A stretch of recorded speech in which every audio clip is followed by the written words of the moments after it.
goes on and he says, if President Trump loses the Arkansas electors, he will lose the election. That he said, President, I'm meeting with President Trump about this in an hour. Am I going to have to tell him it is not getting resolved because of party politics? And I said, you tell him whatever you want. What happens to the electors if this thing is not signed? We just don't have any electors at all from Arkansas? No, I mean, there are a lot of questions here, and like I said, that's why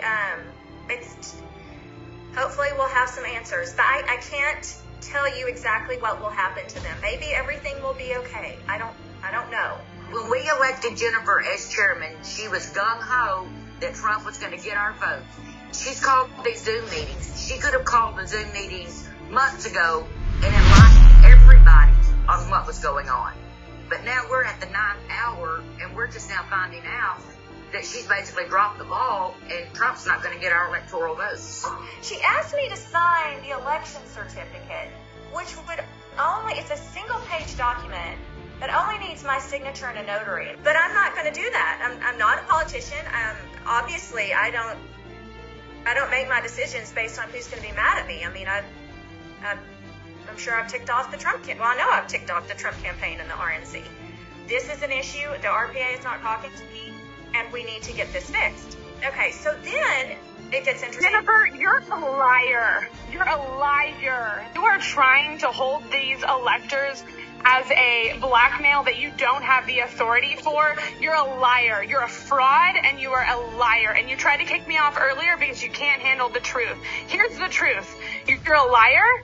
The Trump campaign doesn't need your signature. The RPA doesn't need your signature. The RNC doesn't need your signature. Thank you. Okay. So, I do not need help signing my name. Why in May did you say that you didn't feel like Trump would support us and stick by us? I want you guys to understand that he will not have your back if you need it. You need Trump. He will not have your back. I guarantee. And I am so disgusted and so disappointed, and at this point, I'm very convinced that we might be better off for a little while under his leadership, but it is not going to be the bold conservative that we want. And also, I want you guys to understand that he will not have your back if you need it. You need Trump. He will not have your back. This I guarantee. So, I have been pressured by not only both the RNC and the Trump campaign to sign a certification anyways. I will not do it.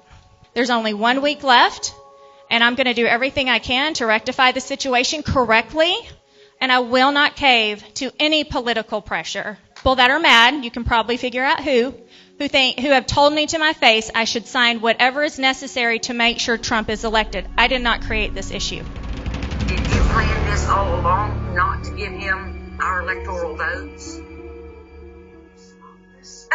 Did I plan this all along? No, not at all. What I was talking about, and I stand by what I said that night, is people seem to think that Trump is some kind of savior, and if you do things for him that he's going to come and make it all okay. I've made everybody mad. I know people are saying I'm power hungry.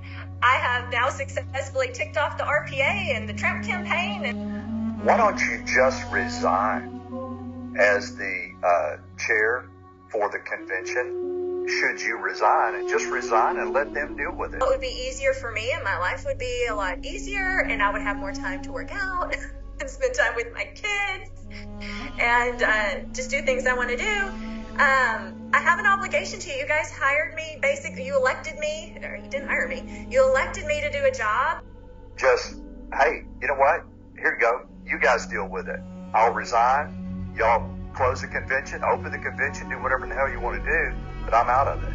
You know, I mean, have you thought about that? Is that even a consideration? And I failed to ask that to you in private, but it just dawned on me that maybe that's a solution where you can just remove yourself from it. I will stand against those who are causing chaos and division, this is not the time. I would posit that those who are stirring up the division, I would just encourage you guys to think long and hard if whether or not it's your spirit at peace with what you're seeing. And look at things with a critical eye. I don't believe anybody thinks that Trump is going to be a savior. However, we voted for Trump to have our electoral votes. So hopefully it's all going to work out. I try to keep you guys as informed as possible. You guys know I've been really transparent about everything. Oh, last thing, we do have a Telegram channel going for people who are not, who want to stay updated, but I will tell you guys, this is not going to be a place where there's going to be gossip or vitriol. That's not what we're about. Despite what's going on, I'm not about retaliation.